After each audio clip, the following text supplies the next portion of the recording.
स्वागत है एक बार फिर से आपका इस चर्चा में जो आज हम लोग गुजरात चुनाव के संदर्भ में कर रहे हैं। एक चरण के मतदान हो चुके हैं, दूसरे चरण की तैयारी है और एक रोड शो हुआ है। मेरा सभी मेहमानों से मेरा विशेष निवेदन है कि हमारे पास समय बहुत कम होगा, तो छोटे छोटे संदेश रखें जिसमें एक एक बात सबसे बात करना चाहूँगा।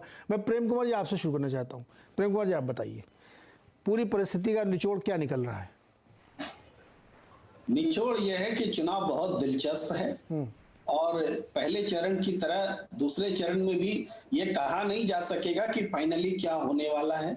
मुकाबला कांटे का है और हम कई सिम्टम्स देख रहे हैं, इसलिए कह रहे हैं। आदिवासी बेल्ट में मतदान बहुत ज्यादा होना, पाटीदार वाले इलाकों में मतदान कम होना, ये सब हमें वहां की राजनीतिक समझ जो अब तक बनी है उस हिसाब से ये बताती है कि बीजेपी के लिए इस बार का चुनाव कोई आसान चुनाव नहीं है।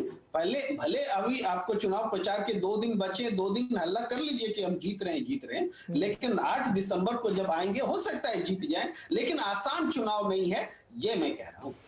बीजेपी या कोई भी पार्टी, इवन कांग्रेस या कोई भी पार्टी कभी आसान समझ के थोड़ी चुनाव लड़ती सर, वो तो हमेशा पूरे मेहनत से लड़ती है। इसमें कोई चुनाव के बाद की स्थिति को मैं कह रहा हूँ, लड़ चुकी पार्टियां तो लड़ चुकी, अब 2 दिन बचे हैं, तो ये जो सिम्टम दिख रहा है, जो वोट प्रतिशत है उसको जो हम देख पा रहे हैं, उसके हिसाब से कह रहे हैं मुकाबला रोचक है और सबने मेहनत की है। भारतीय जनता पार्टी ने भी की है, कांग्रेस ने भी की है, और ऐसा नहीं कि कांग्रेस ने मेहनत नहीं की है, उसके कार्यकर्ता फील्ड में रहे और दिखेगा, वो नतीजों में दिखेगा। मैं एक बात बोलना चाहता हूं कि हाँ, शिवम जी आइंस्टीन का उदाहरण दे रहे थे बहुत संक्षेप में कि महात्मा गांधी जी के बारे में आइंस्टीन ने जो कहा था, मुझे खुशी है कि इस सदी का आइंस्टीन हमारे पैनल में साथ में बैठे हैं जो नरेंद्र मोदी जी के बारे में ऐसा बोल रहे। बहुत बधाई हो शिवम जी, इस सदी के आइंस्टीन। मुझे लगता है कि किसी की तारीफ करने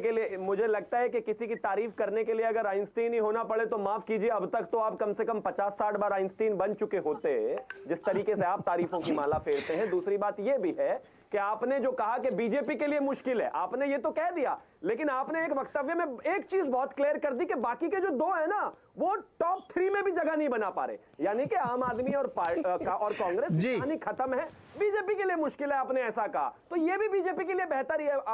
अनुमा जी ने कहा एक और चीज कि पिछली बार का वोट परसेंटेज दिखाता है कि बीजेपी के लिए खतरा है। 27 साल से वोट परसेंटेज ही बढ़ा रहे हैं आप।